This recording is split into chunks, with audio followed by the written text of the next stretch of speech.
Hello, brothers and sisters. We are the brothers from the Gathering of Christ Church.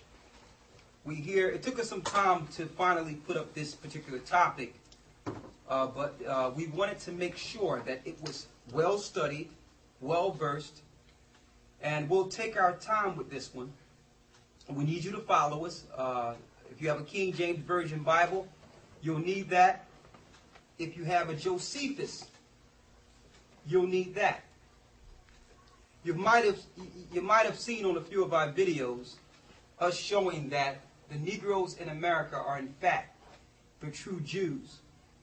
We went through many studies, and if you go to a few of our past clips, you can see, you'll know if you link up the precepts that the Negroes in America are in fact the true Jews. But we've been getting a lot of letters, some good, some bad. Some of the letters we receive, they say, how can you be the Jews when the Jewish people over there in America, the Jewish people over there in Israel today are the Jews. And they try to send us hate mail and things of that nature or what have you.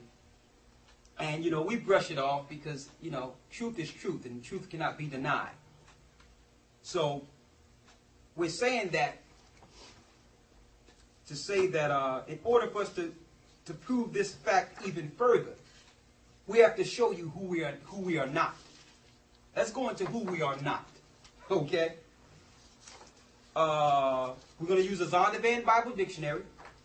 We're going to use the Josephus, and we'll use the Bible. Now, this is profound history and bibliography and precepts. We'll also show at the very end of this lesson why they do not want you to learn this in the church.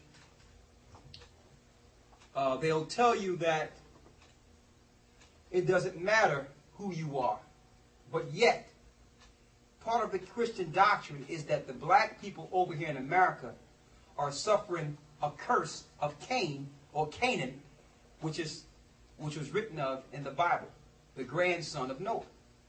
But so it's like they're rubbing you on both sides. On one side, they're telling you it doesn't matter, but subliminally in their churches and their institution, they're leading you to a people that were born to be slaves. We're going to show you that at the very end. Who are we not? Now,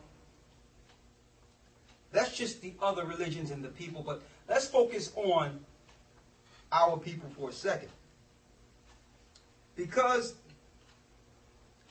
the Negroes in America or abroad that are scattered, because you've been deprived of your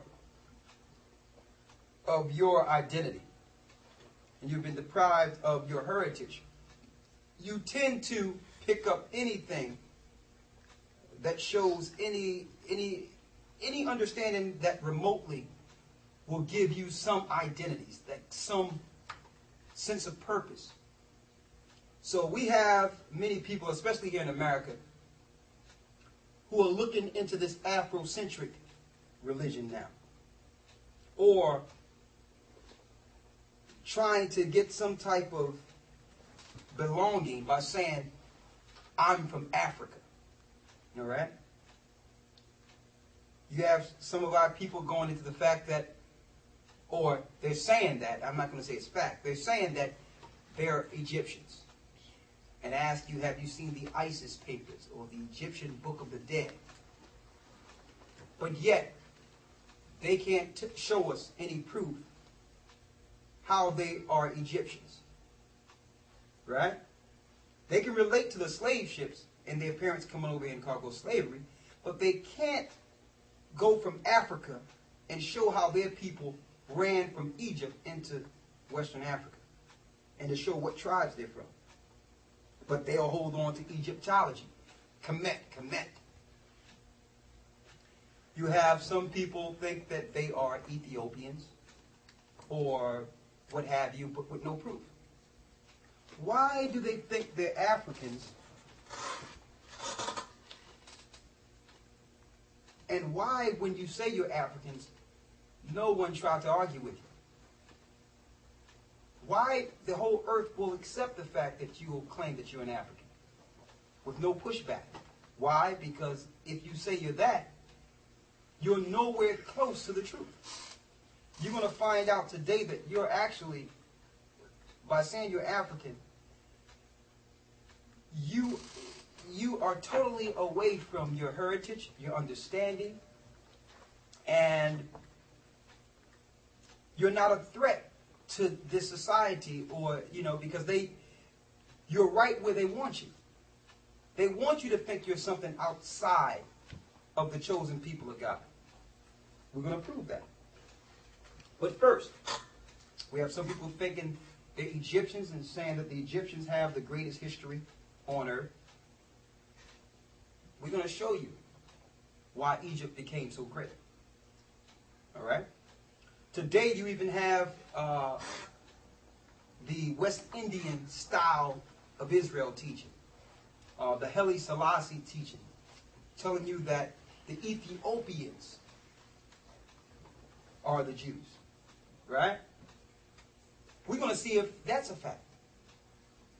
And I'm perplexed with that, because how can Israel, which came out of the seed of Shem, be Ethiopians who came out of the seed of Ham?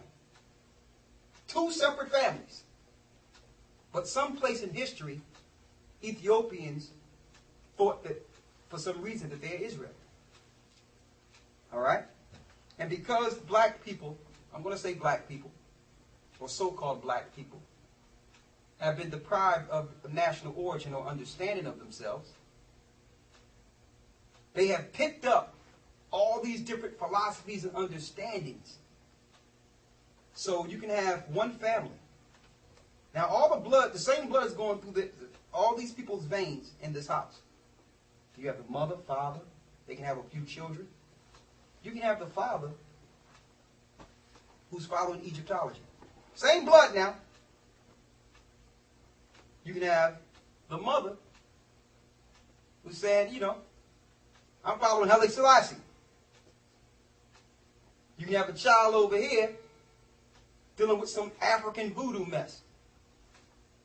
And another one Afrocentric dealing with something. All these the same family, but are dealing with all these different African philosophies.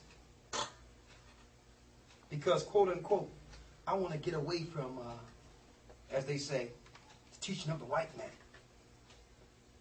But yet you're falling into the same trap. Because it wasn't just the white man that lied to you. So per se, if you're talking about the white man, you're going to find out the Africans lied to you. The East Indians lied to you. The Asians lied to you. It was not just a one-man conspiracy. Because in order for these nations to rule the earth, they had to come together and agree to enslave the children of Israel. How do we know that? Get Psalms 83. Let's start there. Psalms 83 and 1. Read that. Keep not thy silence, O power. Hold not thy peace, and be not still, O power.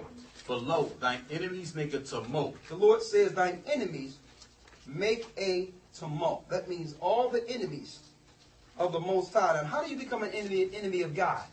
By following other gods.